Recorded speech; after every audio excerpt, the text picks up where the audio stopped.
Friends, இன்றைக்கி நம்ம பண்ண போகிறது பொட்டேட்டோ வச்சு தான் ஒரு குழம்பு பண்ண போகிறோம்.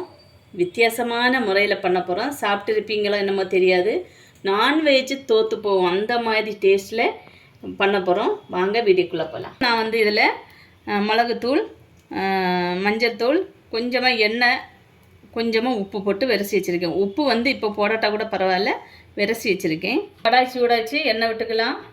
இந்த கடாயில் எண்ணெய் சூடானது இதெல்லாம் போட்டு ஃப்ரை பண்ணி எடுத்துக்கலாம். வந்து கம்மியாக தான் சேர்த்துருக்கேன், அதனால் எண்ணெய் சூடாச்சு. எல்லாமே இதில் போட்டு கொஞ்சம் எண்ணெயில் தான் ஃப்ரை பண்ணி எடுக்க போகிறோம். இப்போ ஃப்ரை ஆகட்டும், அது வந்து அந்த கடாயில் வேகட்டும். இன்னொரு கடாயில் எண்ணெய் ஊற்றிருக்கேன், எண்ணெய் சூடாகட்டும். எண்ணெயில் இதெல்லாம் நல்லா கோல்டன் கலரில் ஃப்ரை பண்ணி எடுக்கணும். கையால் இப்படி நம்ம ஒடிக்கும் போது அது மொறுமொறுன்னு ஒடியணும். அந்த மாதிரி ஃப்ரை பண்ணி எடுத்துடலாம். சூடாகிச்சு, ஆனியனை பொரிச்சு எடுத்துடலாம். இதை திருப்பி திருப்பி கொஞ்சம் கிளறி கொடுத்துடுங்க, சரிங்களா? அப்போ தான் எல்லா சைடும் நல்லா நமக்கு கொஞ்சம் ஃப்ரை ஆனது மாதிரி வரணும். இப்போ தான் டேஸ்ட்டு நல்லா இருக்கும். இது எல்லா ஆனியனையும் ஃப்ரை பண்ணி எடுத்தாச்சு. நல்லா ஃப்ரை ஆகணும், சரிங்களா? இது கருகி போகலை, நல்லா தான் கரெக்ட் அளவுக்கு எடுத்துருக்கேன். பொட்டேட்டோ பாருங்கள், இந்த மாதிரி ஃப்ரை ஆகி வரணும் எல்லா இடமும். பாருங்கள், இந்த பொட்டேட்டோ இந்த மாதிரி ரெண்டு சைடும் ஃப்ரை ஆகி வரட்டும், சரிங்களா? இன்னொரு கடை எடுத்துக்கலாம். அதில் ஆனியன் ஃப்ரை பண்ண எண்ணெயே 2 ஸ்பூன் ஊற்றிக்கிறேன். கொஞ்சம் இதில் ஜீரகம் போட்டுக்கலாம். இப்போது நான் இதில் 3 டொமேட்டோ வந்து அரைச்சிருக்கேன். என்ன மீடியம் சைஸில் இருந்தனால 3 டொமேட்டோ எடுத்து நல்லா மிக்ஸி ஜாரில் அரைச்சி வச்சுருக்கேன். அதை ஊற்றிக்கலாம்.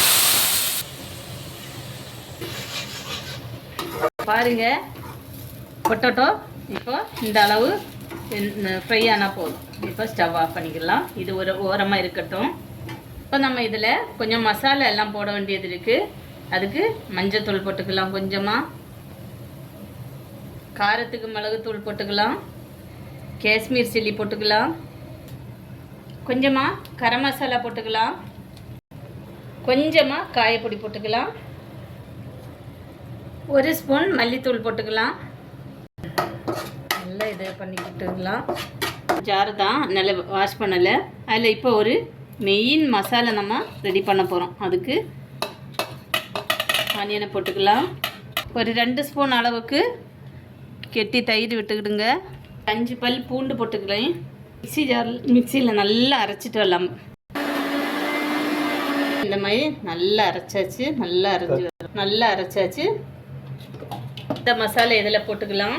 இப்போது அந்த மிக்ஸி ஜாரையும் அலசி கொஞ்சமாக தண்ணியும் ஊற்றியாச்சு. இது நல்லா கொதித்து எண்ணெய் பிரிஞ்சு வரட்டும். தேவைக்கு உப்பு போட்டுக்கிடுங்க, உப்பு கம்மியாக இருக்குது. நல்லா கொதிச்சிருச்சு.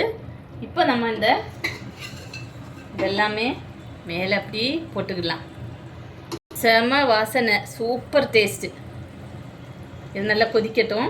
மசாலா இதில் பிடிக்கிறதுக்கு கொஞ்சம் கொதிக்கட்டும்.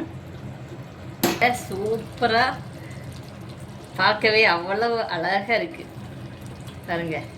இந்த மாதிரி சுட சுட ரைஸில் எடுத்து வச்சு பிசைஞ்சு சாப்பிட்டா ஒரு தட்டு ரைஸ் எப்படி உள்ளே போகுதுன்னு மட்டும் நமக்கு தெரியாது. அந்த மாதிரி செமையாக இருக்கும். இது விரும்பாதவங்க யாருமே இருக்க மாட்டாங்க. எல்லாருக்கும் நான்வெஜ் பிரியர்கள் இதை கிடச்சுன்னா விட மாட்டாங்க. கண்டிப்பாக நான்வெஜ் பிரியர்களுக்கு இதை வீட்டில் உள்ள அம்மாமார்கள் பண்ணி கொடுத்துருங்க, சரிங்களா? ஆஃப் பண்ணிக்கிடலாம்.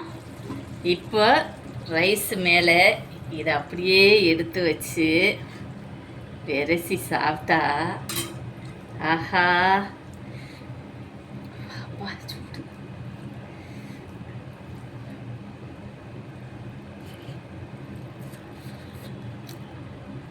சும்மா சொல்லலை நண்பர்களே, செம டேஸ்ட்டு. கண்டிப்பாக பண்ணி பாருங்கள்.